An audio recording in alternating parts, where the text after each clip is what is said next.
1999 সালে মমতা বন্দ্যোপাধ্যায়ের সঙ্গে জোট অটল বিহারী বাজপেয়ী, লালকৃষ্ণ আদবানির ছবি নিয়ে নির্বাচনে প্রতিদ্বন্দ্বিতা করলেন। 2001 সালে বললেন জর্জ ফার্নান্ডেজের দিকে তাকিয়ে কফিন কেলেঙ্কারি। কলকাতার বিভিন্ন জায়গায় হোর্ডিং লাগিয়ে দিলেন ক্ষমতা নয় সততা, দেখিয়ে দিল মমতা। 2001 সালে কংগ্রেসের সঙ্গে নির্বাচনে লড়াই, আবার পরাজিত মমতা ব্যানার্জি। ক্ষমতার পট পরিবর্তন করতে পারলেন না। অনিল বাবু বিবৃতি দিয়েছিলেন দিদি থেকে দিদিমা হয়ে যাবেন, কিন্তু পশ্চিমবঙ্গের অবস্থা কোনোদিন পরিবর্তন করতে পারবেন না। বামফ্রন্টের বিকল্প উন্নততর বামফ্রন্ট, এর বাইরে অন্য কোনো শক্তি নেই। আমরা হয়তো কোন বিধানসভায় প্রতিনিধি পাঠাতে পারিনি। আজকে যার নেতৃত্বে পরিকল্পিতভাবে নমশূদ্রদের নাম, মতুয়াদের নাম, হিন্দু উদ্বাস্তুদের নাম, বিজেপির লিড পাওয়া বিভিন্ন কনস্টিটুয়েন্সি থেকে তাদের বাদ দেওয়া হচ্ছে নাম। আজকে সেই মমতা ব্যানার্জি বলেছিলেন বিজেপিকে আমি কোন সাম্প্রদায়িক দল বলে মনে করি না, আসন সমঝোতা করেছিলেন বিজেপির সঙ্গে। আজকে যে কেন্দ্রে দাঁড়িয়ে আমি বলছি, আমরা এখানে আছি, অটল বিহারী বাজপেয়ী একদিকে, অন্যদিকে লালকৃষ্ণ আদবানি, মাঝখানে মমতা বন্দ্যোপাধ্যায়। আমাদের জোট তৈরি হলো, জোট।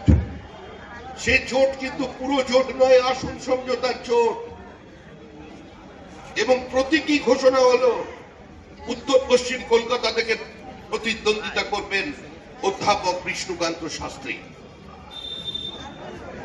দিকে দিকে বার্তার উঠে গেল বিজেপি তৃণমূল ঐক্যবদ্ধভাবে সিপিআইএম এর বিরুদ্ধে ময়দানে লড়াইয়ে নামছে। ঠিক তার 7 দিন পর সুদীপ বন্দ্যোপাধ্যায় কলকাতার একটি সভা থেকে নিজের নাম এই কেন্দ্রে নিজে ঘোষণা করে দিলেন। ওটা তৃণমূলের কল্পনা, বিজেপির বিসর্জন দেবে কালকে বক্তৃতা। এখন তো জগন্নাথ দেবের পরিবারে প্রবল অশান্তি। বলরাম সুভদ্রা তো খেপে গিয়েছে, বলি এ তুমি কি করলে, তুমি একদম থাম বদল করে দিলে। বলে আমি তো উপর থেকে সব দেখতে পাই, মানুষকে মানুষ টুপি পড়ায়, কিন্তু স্বয়ং ভগবানকে কেউ টুপি পড়াতে পারে এই প্রতিভাত কোনোদিন দেখিনি। আমি ওর কথায় বিভ্রান্ত হয়ে এখানে চলে এলাম। তবে চিন্তার কারণ নেই, আমাকে সাক্ষী রেখেই বঙ্গোপসাগরে ওই মাতঙ্গিনীর জমিতে, বীরেন শাসমলের জমিতে, সতীশ সামন্তর জমিতে, সুশীল ধারার জমিতে আজকে বিসর্জন হবে, এই সরকারের বিসর্জন হবে। এখন আবার এদিক থেকে চলে গেছেন উত্তরবঙ্গে। উত্তরবঙ্গে ধরেছেন মহাকাল, দেবাদিদেব মহাদেব। দুর্গার উপরে ভরসা রাখতে পারেননি, কারণ দুর্গা স্যালুট দিতে দিতে কার্নিভালে ক্লান্ত। এখন তাকে ধরে নিয়েছেন। কিন্তু এবার কোন দেবতা নয়, গণদেবতা স্থির করে নিয়েছে বিজেপির বিসর্জন অবসভা। স্কুলের চাকরিটা ফিরিয়ে দাও। আমরা দীর্ঘদিন বলেছি যে রাজ্য লক্ষ্মী ছাড়া হয়ে গেছে। এত বোমা গুলির মধ্যে লক্ষ্মী কোনোদিন আসতে পারে না। লক্ষ্মী আসতে গেলে শান্তি চাই, পদ্ম ফুল চাই। এসো মা লক্ষ্মী পোষো ঘরে, শুধু গান গাইলে লক্ষ্মী আসবে না। আমরা নিয়ে এসেছি এবার লক্ষ্মীর মাকে সরাসরি। অন্নপূর্ণা লক্ষ্মী ভান্ডার, মা এসে গেছে। এবার 1500 নয়, এবার 3000।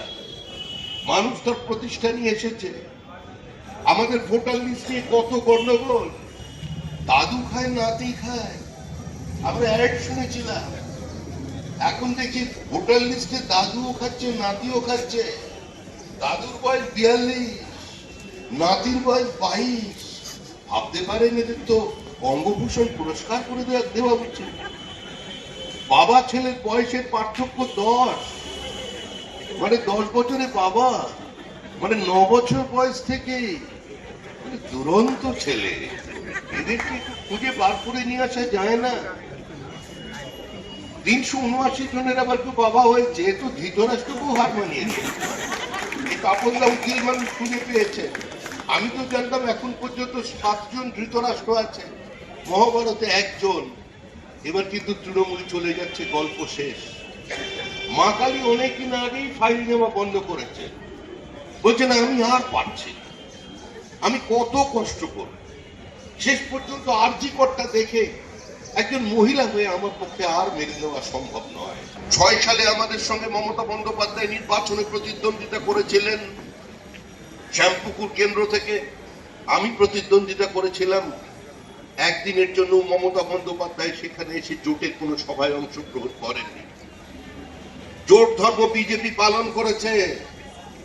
ক্ষমতা ছেড়ে চলে যাবার পর বিজেপির সবচেয়ে বড় রাজনৈতিক প্রতিপক্ষ কংগ্রেসের সঙ্গে হাত মিলে নির্বাচন লড়বার পর তারপরেও কিন্তু অটল বিহারী বাজপেয়ী অবশ্যই দপ্তরবিহীন মন্ত্রী করে তাকে কিন্তু ফিরিয়ে নিয়ে এসেছিলেন।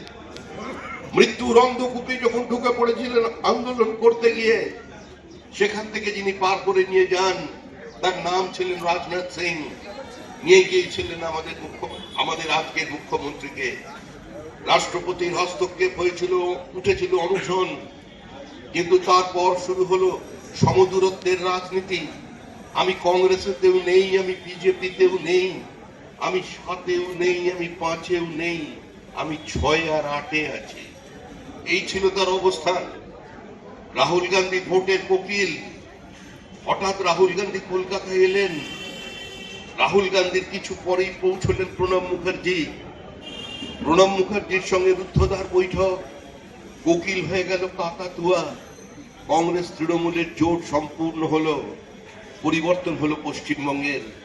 কংগ্রেসের এক নেতা মনোজ চক্রবর্তী, বহরমপুর কেন্দ্রের বিধায়ক, তিনি পা থেকে চটি ছুঁড়ে ফেলে দিয়ে বললেন আমি বেরিয়ে গেলাম মন্ত্রিসভা থেকে। কার সঙ্গে সমঝোতা করেছিলেন? অধীর চৌধুরী নির্বাচনের প্রার্থী পদের বিরোধিতা করে, শঙ্কর সিং এর নির্বাচনের প্রার্থীর বিরোধিতা করে। আন্দোলনকে আমরা আমাদের নিজেদের রাজনৈতিক সত্তাকে বিপন্ন করবার জন্য কেন টেনে আনি? বিষ্ণুজির সামনে বেশি কথা বলবার সাহস কেউ দেখাতেন না। তার একটা অন্য ব্যক্তিত্ব ছিল। যাই হোক, নির্বাচনে প্রতিদ্বন্দ্বিতা করা হলো। তারপর কত কথা। আমাদের ভিডিও ভালো লাগলে লাইক এবং শেয়ার করুন। কমেন্ট সেকশনে গিয়ে জানান আপনাদের মতামত। আরও ভিডিও পেতে আমাদের চ্যানেল সাবস্ক্রাইব করুন এবং প্রতি মুহূর্তে খবরের আপডেট পেতে প্রেস করুন বেল আইকন।